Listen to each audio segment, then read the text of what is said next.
ব্রজগোপীর নয়ন দিয়ে দর্শন করতে হবে। হ্যাঁ, আজকে যখন গোপীনাথ তিনি চলে যাচ্ছিলেন রথে করে উপরে, এখন রথে করে যখন তিনি যাচ্ছেন আর ওই সমস্ত ব্রজ গোপীগণ তখন কি করলেন, গোবিন্দের রথের অগ্রে সবাই যখন শুয়ে শুয়ে রয়েছেন, বৃন্দাবন থেকে যেতে দেবে না, ওই দৃশ্য দেখে গোপীনাথের হৃদয় ভেঙে গিয়েছিল। গোবিন্দ ভেবেছিলেন তিনি চলেই যাবেন, বৃন্দাবন থেকে মথুরায় তিনি চলেই যাবেন, দেহ নিয়েও যাবেন, কিন্তু সেই দিন তার এই ভাবনাটা পরিপূর্ণ হলো যেদিন অপুর এলো মথুরা থেকে বৃন্দাবনে। গোবিন্দ বলছেন, দেখো অপুর, এদেরকে বোঝাও তো, বোঝে গোবিন্দের একটু বোঝাও না, কেমন দেখো রথের সামনে শুয়ে শুয়ে রয়েছে। অপুর গিয়ে বোঝে গোবিন্দের বলছে, তোমরা এমন করে রথের সামনে কেন শুয়ে শুয়ে রয়েছ? গোবিন্দ তো আজ যাবে, কাল আসবে ফিরে। গোবিন্দ মথুরায় যাবে, সেখানে একটা প্রতিযোগিতা হচ্ছে, একটা বিরাট বড় প্রতিযোগিতা, এবং সেই প্রতিযোগিতায় গোবিন্দ অংশগ্রহণ করবে, তার নাম উঠেছে, এবং সেটা ধনুর্ভঙ্গ প্রতিযোগিতা, এবং সেই খেলায় গোবিন্দ বিজয়ী লাভ করবে। আজ যাবে তো কাল ফিরে আসবে, তোমরা অমন করে রথের সামনে শুয়ে শুয়ে রয়েছো কেন?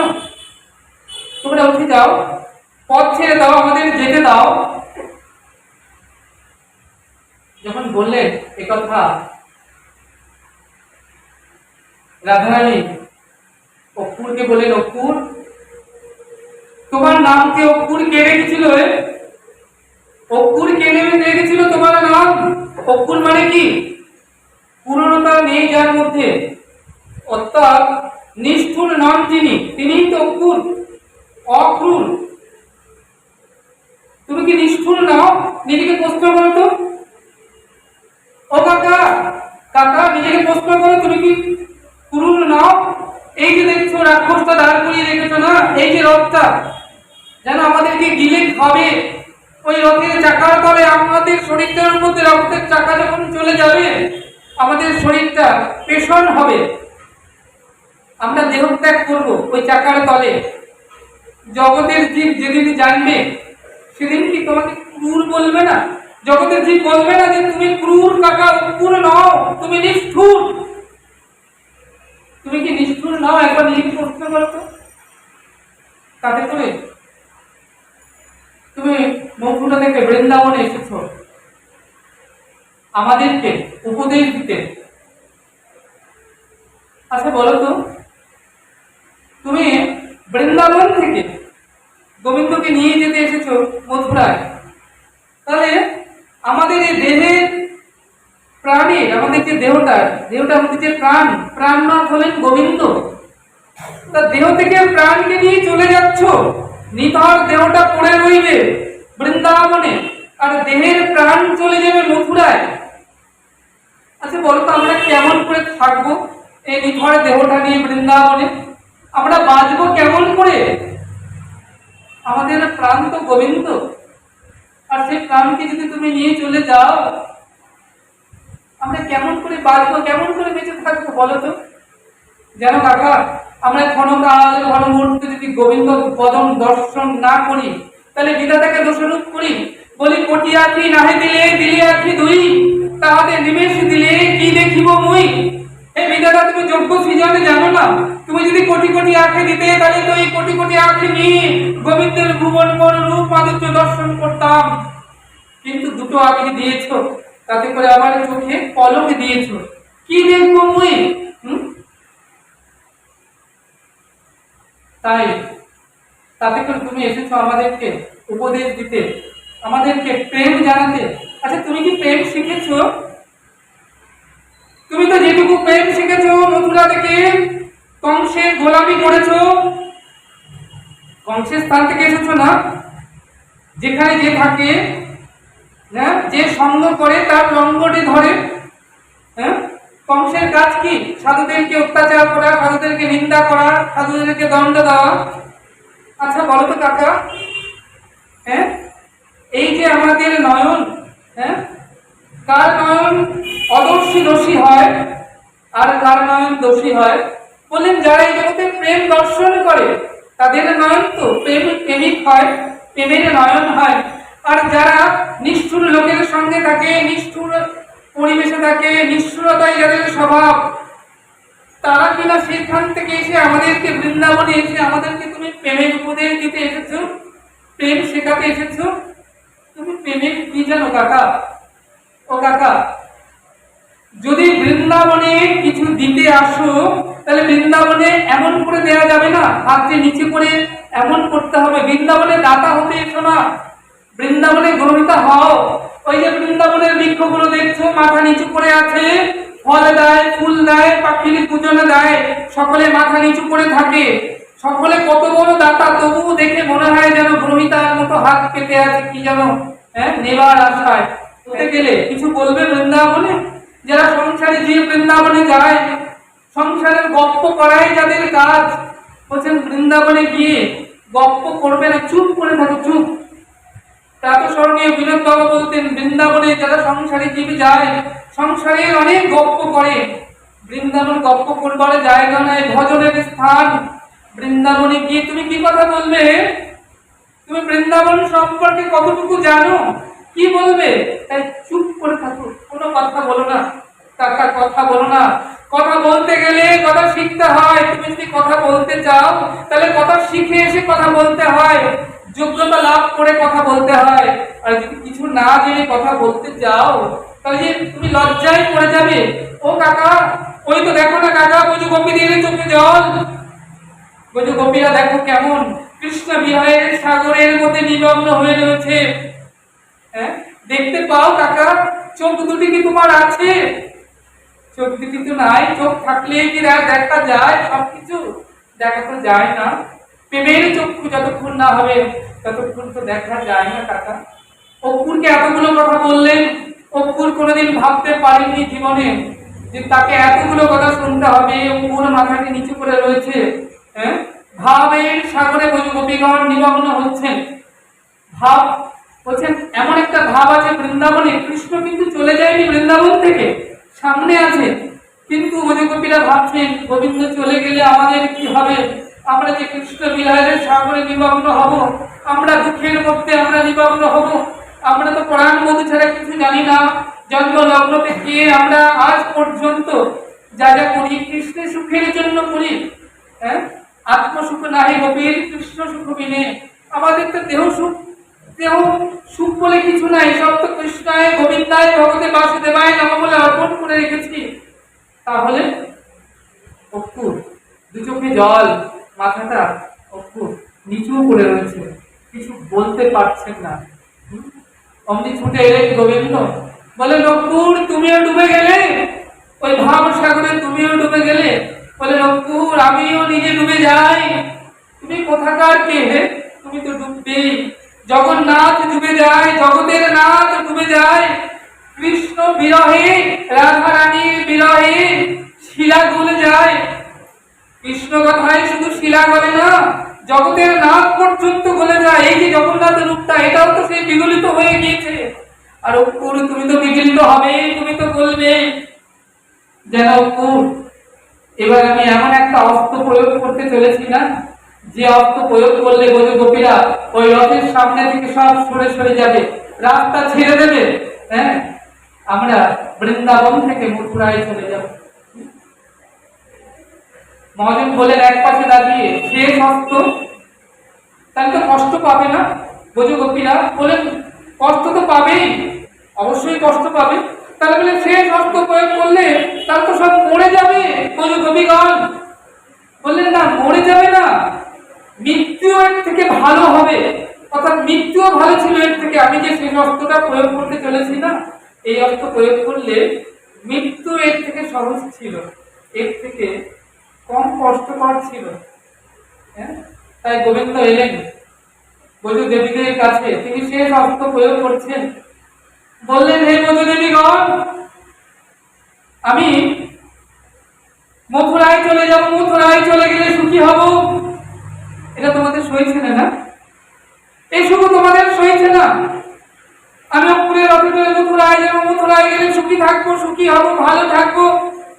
এই তোমাদের সইছে না না? হ্যাঁ, এই কথা যখন বললেন গোবিন্দ, রাধারানী এখানে এসে কি একটা বাঁধল।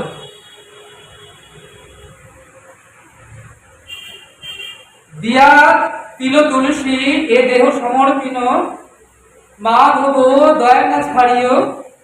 রাধারানী নিজের জন্য এক তিল পর্যন্ত রাখেননি, একটা তিল পর্যন্ত রাখেনি। সব ওই গোবিন্দ চরণ সমাপন করে বসে আছেন, যিনি একটা তিলও রাখেনি, নিজের জন্য সবকিছু তিনি দিয়ে দিয়েছেন। সেই রাধারানীকে শুনতে হলো যে প্রেমের বিরহ জানো না, বিরহে বিচ্ছেদে জানো না, বিয়োগ করতে শেখনি, তোমরা প্রেমিক। আমি বৃন্দাবন থেকে মথুরায় যাবো, মথুরায় গেলে সুখী হব, এই সুখ তোমাদের সইছে না। প্রেমে যে বিয়োগ করতে হয়, হ্যাঁ, ত্যাগ করতে হয়, ত্যাগ করতে শেখনি, বিয়োগ করতে শেখনি। রাধারানীর এখানে এসে যখন লাগলো এই চিন্তা, যিনি একটা তিল পর্যন্ত নিজের জন্য আর কি সব গোবিন্দকে সমর্পণ করে বসে আছেন, তাকে এই কথা শুনতে হলো। তিনি বললেন গোপীদের, গোপীরা তোরা শুনতে পেলি গোবিন্দ কি বলে গেল? গোবিন্দ বললেন তিনি মথুরায় যাবে, মথুরায় গেলে সুখী হবে, ভালো থাকবে। শুনতে পেলি তোরা? তোরা কাঁদছিস কেন রে? পথ ছেড়ে দে, তোরা পথ ছেড়ে দে। তোরা কেউ রথের সামনে শুয়ে থাকিস না, আজ পথ ছেড়ে দে। জানি যদিও সারা জীবন আমাদের হা কৃষ্ণ বলে কাঁদতে হবে, হা পরাণ বধূ, হা পরণ বেষ্ট, হা বৃন্দাবন বিহারী, হা বজনাথ, হা আর্তনাথ, হা শ্যাম সুন্দর, হা বধূ বলে কাঁদতে হবে। এই জগতে যারা বৈষ্ণব ভক্ত, তাদেরকে সারা জীবন কৃষ্ণ কৃষ্ণ বলে কাঁদতে হয়। জনমভর তাদের রাধা রাধা বলে কেঁদে বেড়াতে হয়, ধুলায় গড়াতে হয়। রাধারানী বললেন জানি সারা জীবন কাঁদতে হবে, আমরা সারা জনম ধরে কাঁদবো, তবু আজ আমরা কেউ কাঁদবো না। তারা পথ ছেড়ে দে। তোদের কারুর চোখে যেন জল না থাকে, এক ফোঁটাও কেউ কাঁদবি না। আজকের কান্নাটা না হয় আমরা তুলেই রাখলাম সারা জনমের জন্য। আজকে আমরা কাঁদবো না, আজকে আমাদের তো আনন্দের দিন, আমরা আনন্দ করবো, নৃত্য করবো। কেন? আমাদের বধূ গোবিন্দ সুখী হবে, যে মথুরায় গিয়ে সুখী হবে, ভালো থাকবে। এর থেকে আমাদের বড় আনন্দের কি হতে পারে? তোরা কোনো কাঁদবে না বলে কবিগণ, তোরা কাঁদলে তোদের চোখের জল যদি বৃন্দাবনের ভূমিতে পড়ে, এই ধুলি ভিজে গিয়ে কাদা হবে, কাদা হলে রথের চাকায় কাদায় আটকে যাবে। গোবিন্দ মথুরায় যেতে পারবেন না, তিনি যে সুখী হতে পারবেন না। তোরা কেউ কাঁদিস না রে, তোরা কেন কাঁদছিস? কেন কাঁদছিস এমন করে? কেউ কাঁদবি না তোরা আজকে। আজকে আজকে চল আমরা খেলি, আনন্দ করি, দুহাত তুলে নৃত্য করি। আজকে আমাদের আনন্দের দিন। কৃষ্ণ আজ সুখী হবে।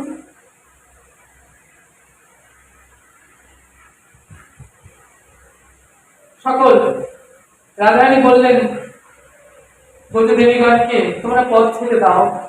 বৈদ্য দেবীগণ পথ ছেড়ে দিলেন। গোবিন্দ অপুরকে বলছে কাকা, ও কাকা, দ্রুত দ্রুত দ্রুত গতিতে রথ চালাও, খুব দ্রুত রথ চালাও। আর দাঁড়িয়ে থাকবার সময় নেই, আর ভাববার সময় নেই, খুব দ্রুত রথ চালাও। জানি না সামনে কি দেখতে হবে, আমাকে যদি এমন কিছু দেখতে হয়, এমন কিছু দর্শন করতে হয়, তাহলে হয়তো আমার আর বৃন্দাবন থেকে মথুরায় যাওয়া হবে না কাকা। তাই দ্রুত রথ চালাও, খুব দ্রুত রথ চালাও, দ্রুত চালাও, দ্রুত আরো দ্রুত আরো দ্রুত। তখন রথ ছেড়ে দিলেন। রথ দ্রুত গতিতে চলছে বৃন্দাবন থেকে মথুরার পথে।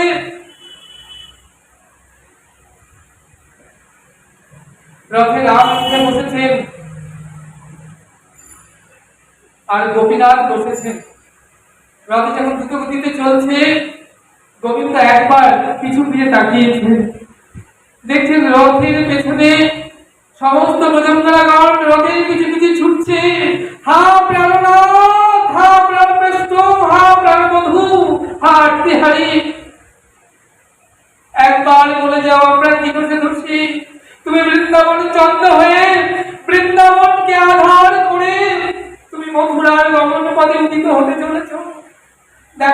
বিহারে আজ বৃন্দাবন অন্ধকার নেমে এসেছে। আমরা ভোজঙ্গনাগণ যারা জন্মাবধি তোমাকে আমি কিছু জানি না, কিছু বুঝি না, কিছু ভাবি না। তুমি আমাদের প্রাণের দেবতা, আমাদের সাধনার বস্তু, আমাদের ধ্যানের মধ্যে আমাদের সবকিছুই তুমি। আজ তুমি আমাদেরকে এমন করে ছেড়ে তুমি চলেছো মথুরার পথে। একবার বলে যাও যেতে যেতে, প্রজাগণ কি দোষে দোষী, তারা তোমাকে ভালোবেসেছিল মন প্রাণ দেহ গেহ ধন জন যৌবন দিয়ে। এটাই কি তাদের দোষ ছিল? জগতের জীব যেদিন জানবে প্রকৃত ভালোবাসায় বিরহ হয়, প্রকৃত ভালোবাসায় বিচ্ছেদ হয়, প্রকৃত ভালোবাসায় বিরহ সাগরে বিভক্ত থাকা যায়, হৃদয় ভর্তি আরতি আর ব্যথা যন্ত্রণা লাভ হয়, তাহলে জগতের জীব কোনোদিন তোমাকে আর ভালোবাসবে না বধূ, কোনোদিনও তোমাকে ভালোবাসবে না তারা। তোমার যে শ্যাম নামের কলঙ্ক হবে। আমরা ভজঙ্গনাগণ কেমন করে সইব সে বিরহ, সে যন্ত্রণা, সে কষ্ট। যেতে যেতে একবার বলে যাও ভজঙ্গনাগণ, বোঝে দেবীগণ কি দোষে দোষী, তোমাকে ভালোবেসেছি, এটাই যদি আমাদের দোষ হয়। একবার বলে যাও। গোবিন্দ পিছু পিছু তাকিয়েছে, বোঝা দেবীগণ ছুটছে ছুটছে, সকলে ছুটছেন, আবার প্রেমময় রাধারানী ছাড় ছুটছেন। হে বন্ধু ছুটছেন রাধারানী, পরাণ বন্ধু। গোবিন্দ যেই গোপীনাথ কাটিয়েছেন, অপুরকে বলছে কাকা, কাকা রথ ধীরে চালাও, কাকা রথ ধীরে চালাও। আমার বলে দেবীগণ সে পড়ে যাবে, আর ছুটতে পারছে না। যেরকম দেহ প্রাণ আছে বলে দেবীগণ ছুটছিলেন, রাধারানী ছুটছে, ছুটতে ছুটতে ভজঙ্গনাগণ পড়ে যাচ্ছে পথে, একের পর এক পড়ে যাচ্ছে না, ছুটতে পারছেন না। ওরা দেহ আর প্রাণে নেই, দেহ থেকে প্রাণ বেরিয়ে যাবে। ওই সমস্ত ভজঙ্গন রথের কিছু কিছু পড়ে যাচ্ছে। গোপীনাথ আমার গোবিন্দ অপুকে বলছে কাকা রথ ধীরে চালাও, রথ ধীরে চালাও। আবার বলে দেবীগণ মরে যাবে, ওই তো ধুলায় লুটিয়ে পড়ে রইল, ওই তো আবার প্রেমময়ী রাধারানী পড়ে গেল ধুলায়। কাকা রথ থামাও, রথ থামাও। গোবিন্দের কথায় অপু রথ থামালেন। গোবিন্দ রথ থেকে ছুটে গেলেন, বুঝে দেবীগণকে আলিঙ্গন দিলেন, প্রেমময়ী রাধারানীকে আলিঙ্গন দিলেন। রাধারানীর মধ্যে গোবিন্দ বিলীন হয়ে গেলেন। বলুন তাহলে গোবিন্দ আর বৃন্দাবন থেকে মথুরায় গেলেন না? জাননি? বলুন হ্যাঁ গিয়েছিলেন তো। কোন কৃষ্ণ গিয়েছিলেন? যে কৃষ্ণ মথুরা থেকে বৃন্দাবনে এসেছিলেন, ঐশ্বর্য কৃষ্ণ, সেই কৃষ্ণই আবার বৃন্দাবন থেকে মথুরায় গিয়েছিলেন। বৃন্দাবনের মাধুর্য কৃষ্ণ একক্ষণ এক মুহূর্ত বৃন্দাবন ছাড়া কখনো তিনি যান না। বৃন্দাবনে এক মুহূর্ত কখনো না। হ্যাঁ, অসুর মরণ লীলা করেছিলেন সেই কৃষ্ণ। বৃন্দাবনের মাধুর্য মণ্ডিত কৃষ্ণ, যার কাজই হচ্ছে প্রেম দান করা, তিনি কখনো অসুর মরণ লীলা করেন না। তাই বৃন্দাবনের কৃষ্ণ উত্তমে বৃন্দাবন ছেড়ে কখনো কোথাও যান না, কোথাও যাননি, কখনো না। তিনি রাধারানীকে ছেড়েও কোথাও যান না, পূজ্য দেবীগণ যান না। আজকে সেই যে অন্তরঙ্গ ভক্ত, সেই ভক্তকে দর্শন করবার জন্য জগন্নাথ রথে করে রাজপথে বাহির হয়েছেন। বলছে ওরা আমার মত প্রাণ, ওরা আমার মত, ওদের প্রাণটা আমার হৃদয়ের কোঠরার মধ্যে থাকে, পক্ষান্তরে আমার প্রাণ ওদের হৃদয়ের মধ্যে থাকে। সেই সকল ভক্তকে দর্শন করবার জন্য গোবিন্দ রথে চলে যান রাজপথে। তাই এই যে উল্টো রথ, এই রথ মহিমা আমরা যারা এখানে শ্রবণ করলাম তারা আজ অতীব ভাগ্যবান ভাগ্যবতী। আজকে উল্টো রথের দিনে যারা জগন্নাথেরই রথতত্ত্ব আস্বাদন করলেন। বলছেন যদি কেউ এই রথের দিনে রথতত্ত্ব এই রথের আস্বাদন করেন, তাদের দেহরথটাও অন্তিমে গোবিন্দ ওই বৃন্দাবনে গোবিন্দ পাদপদ্মের মধ্যে গিয়ে বিলীন হয়ে যাবে। তাদের এই জগতে আর বারবার এই চূড়াশিলাকে জড়িয়ে রথে ভ্রমণ করতে হয় না। যারা কর্ণে শ্রবণ করলেন সেই জগন্নাথজির অপ্রাকৃত রথপথের কথা, তারা প্রত্যেকে ভাগ্যবান থাকবেন, তারা অন্তিমে গোবিন্দ পাদপদ্ম অবশ্যই লাভ করবেন। আজকে আমার সময় হয়ে গিয়েছে অনেকটা, আজকে এখানে ভাগবত কথা বিশ্রাম রাখছি। আবার যদি আগামীতে ভাগবত কথা তোমাদের মতো রসিক ভাবুক প্রেমিক শ্রোতার সঙ্গ লাভ হয়, সে একসঙ্গে আবার হরিকথা হবে, এই কথা বলে আজকে এখানে ভাগবত কথা বিশ্রাম রাখছি। নিতাই গৌর নিতাই গৌর সীতানন্দে বদন করে বলা হরি হরি বল। जय जय श्री राधे, जय जय श्री राधे, जय जय श्री राधे।